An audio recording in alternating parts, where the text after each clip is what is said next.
Now ye assemble, my children, waiting to hear the secrets of secrets, which shall give ye power to unfold the God-man, give ye the way to eternal life.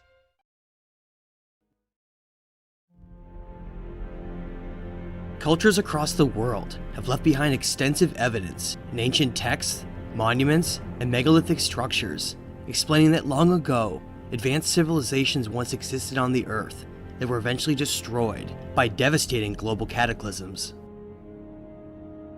These lost civilizations understood the secrets of energy, consciousness, mathematics, and even the nature of reality itself. Across the Earth, ancient ruins and megalithic structures, such as Sacsayhuaman in Peru, the Temple of Jupiter in Lebanon, or Gobekli Tepe in Turkey, have been proven to be far older than what our modern history books are willing to admit. The incredible megalithic site of Gobekli Tepe, located in the southeastern Anatolia region of Turkey, has been radiocarbon dated to be over 11,000 years old. Meanwhile, further to the west in Baalbek, Lebanon, the ancient city of Heliopolis and the Temple of Jupiter contain enormous stone blocks that are in excess of 1,000 tons each. Yet at the same time, most mainstream experts will tell you that these megalithic sites were built less than 5,000 years ago by the Romans, or some nomadic hunter-gatherer group using nothing more than Bronze Age tools. This evidence greatly contradicts what society has been taught about the timeline of human history and helps to paint a far different picture of our past. Not only are the pyramids of Giza far older than what we've been told, but the dynastic pharaohs of Egypt were also incorrectly given credit for their creation. Evidence shows that these magnificent and precise structures were built by a lost civilization who disappeared from Earth's history during the last ice age. When looking at the positions of the constellations of Orion, Leo, and Canis Major 10,500 to 12,000 years ago, and accounting for the precessional changes that occurred to the Earth, it can be fascinating to learn that both the Great Pyramid and Sphinx perfectly align to these star constellations during that time period. For those who don't know, axial precession is caused by the slight wobbling of an astronomical body, which causes its orientation to change over time. This creates what is known as the precession of the equinoxes, or zodiac ages, which represents a cycle of approximately 25,700 years. This dating evidence also correlates strikingly well with the water erosion marks that have been found along the edges of the Sphinx enclosure, which strongly suggests that the true age of these structures is far older than what we've been told, based on the historical rainfall patterns for the region. Ancient cuneiform writings, such as the Sumerian king list and Atrahasis, show that thousands of years ago, advanced civilizations once thrived from the region of the Fertile Crescent of Mesopotamia down to the Great Nile Delta of Egypt, but disappeared suddenly without warning from a great catastrophe that occurred, known as the Deluge. To fully understand the chronological timeline of these advanced civilizations that disappeared long ago, we have to study the evidence left behind all across the world, echoed by nearly every major culture of the past, describing this disastrous flood. Ancient cities like Eridu and Shuruppak once existed in southern Mesopotamia near the mouth of the Persian Gulf, but were buried under a mountain of rock and debris after the Deluge, and became nearly forgotten to time.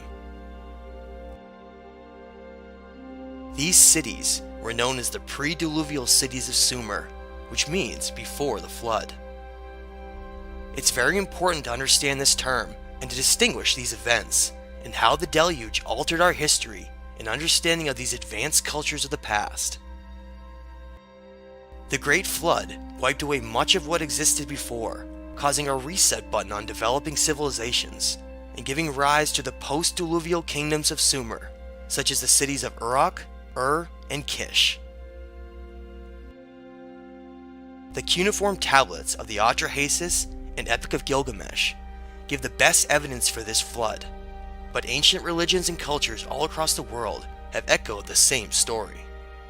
The Atrahasis cuneiform tablets contain both the creation story of mankind, echoed from the Enuma Elish, as well as the Deluge story and evidence for who Atrahasis was, known by many names, including Zayasudra, Utnapishtim, or Noah, and was the king of Shuruppak. Both Atrahasis and the city of Shuruppak were part of our pre-diluvial history and represent a lost time period, not even taught in school. The Atrahasis epic explains that some of the ancient gods, known as the Anunnaki, decided mankind was being too loud on Earth and to create diseases, plagues, and a great cataclysm so that they could be wiped out to cleanse the planet. This is why we see such a stark contrast between the pre-diluvial Sumerian culture and the post-diluvial Sumerian culture. Much of what we consider to be nothing more than a myth is often based on real truth. Tablets like the Sumerian king list prove without a doubt that these kingdoms and mighty civilizations, such as Eridu and Shuruppak, once thrived in the region of Iraq in what's known as the Fertile Crescent, which were later completely destroyed and buried by the Deluge, nearly erasing all knowledge of their existence. To fully understand who the Sumerian and Babylonian gods were, and the events that led to the destruction of these past civilizations, we must look deeper into the cuneiform tablets of the Atrahasis. The Atrahasis is one of the most important writings ever found, containing answers to so many of our questions, including mankind's origin story and a detailed account of the catastrophes that struck Earth thousands of years ago. The Atrahasis cuneiform tablets were first discovered in 1849 in the ruins of the Library of Ashurbanipal in the ancient city of Nineveh, but other versions have since surfaced from Babylon and Sippar, Iraq, all echoing the same story. The most accurate translation of these tablets was first done by Assyriologist George Smith in 1870 and was later confirmed and refined by Oxford University scholar Stephanie Dalley in 1989. The following translation and reading of the Atrahasis is a combination of these two experts. Not 3 epochs had passed. The country became too wide, the people too numerous. Enlil grew restless at their racket, listening to their noise. He addressed the great gods. The noise of mankind has become too much. I am losing sleep over their racket. Give the order that Sarupu disease shall break out. Cut off food supplies to the people. Let the vegetation be too scant for their hunger. When the 6th year arrived, the people's looks were changed by starvation. Only 1 or 2 households were left. Their faces were covered in scabs like malt. The people stayed alive by holding on to life. Enlil became furious and fetched Enki. We, the great Anuna, all of us, agreed together on a plan. Anu and Adad were to guard above. I, Enlil, was to guard the earth below. Where you went, you were to undo the chain and set us free. You were in charge of control and holding the balance, but instead you gave wisdom to the people and knowledge. Your creations had become too numerous and despoiled the earth. You imposed your loads on man. You bestowed noise on mankind. You slaughtered a god together with his intelligence. You must swear an oath to the end, to create a flood on earth, to wipe away all of life. There was one named Atrahasis, whose ear was open to his god Enki. He would speak with his god, and his god would speak with him. Enki made his voice heard to Atrahasis. Dismantle the house, build a boat, reject possessions, and save living things. The boat you will build, roof it like the Absu, so that the sun cannot see inside it. Make upper decks and lower decks. The tackle must be very strong. The bitumen strong to give strength.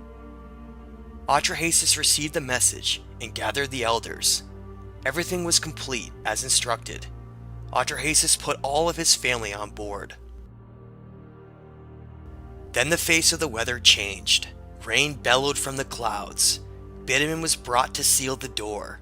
The winds were raging as Atrahasis cut the rope to release the boat. Then the flood came and no one could see anyone else. They could not be recognized in the catastrophe. The flood roared like a bull, like a wild ass screaming. The winds howled. The darkness was total. There was no sun. For 7 days and 7 nights, the torrent, storm, and flood came on. The goddess Mami watched and wept. However could I, in the assembly of the gods, have ordered such destruction on them? Nintu was wailing.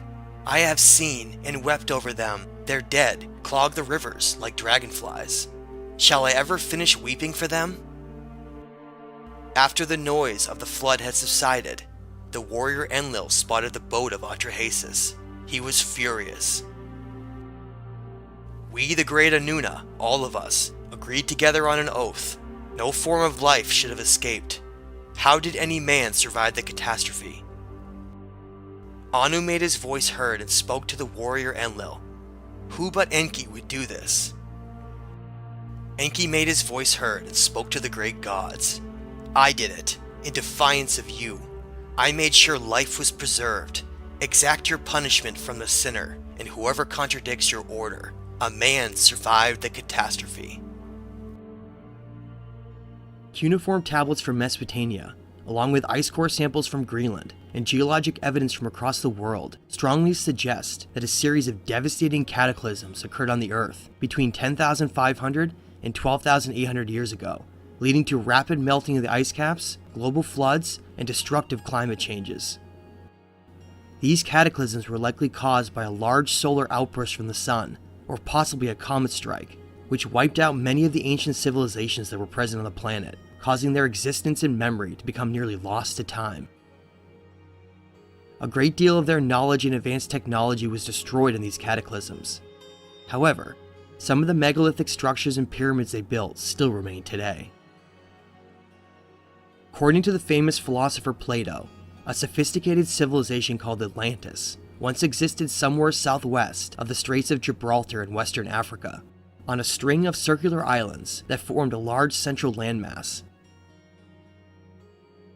These writings, known as the Timaeus and Critias, state that Atlantis was destroyed by a series of violent catastrophes that were so severe that little remained of it afterward.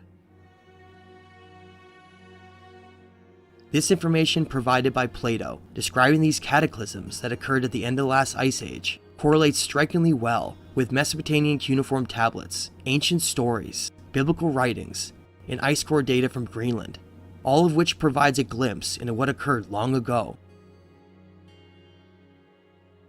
These disasters led to the destruction of many of the pre-Diluvian civilizations that once thrived on the planet. Yet little about this information is ever discussed on an academic level, and is still largely considered pseudo-archaeology by most mainstream experts. It's important to develop an understanding of how to objectively view facts and information accurately to develop logical conclusions. This is a necessary step for any good researcher to take who's searching for the truth. The famous detective, Arthur Conan Doyle, gave a profound quote that should act as the means for building this foundation of reason. He said, "Once you eliminate the impossible, whatever remains, no matter how improbable, must be the truth." Let those words resonate deep within you, and decide for yourself what's real and what's simply a clever distraction from the truth.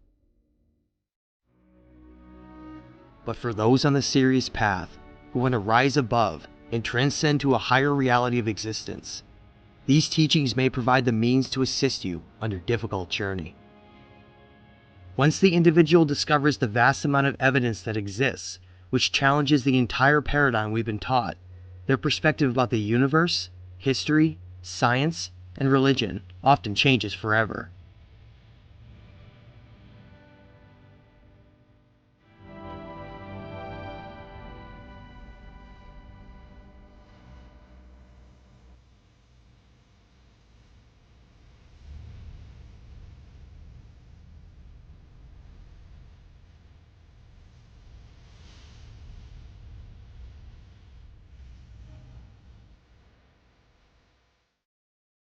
Like the ancients have said, maybe this is the time that we're supposed to reach the next stage, and they weren't really allowed to in some cases. You know, this is the time when humanity is supposed to take the next step forward into the universe and become a truly conscious eternal being.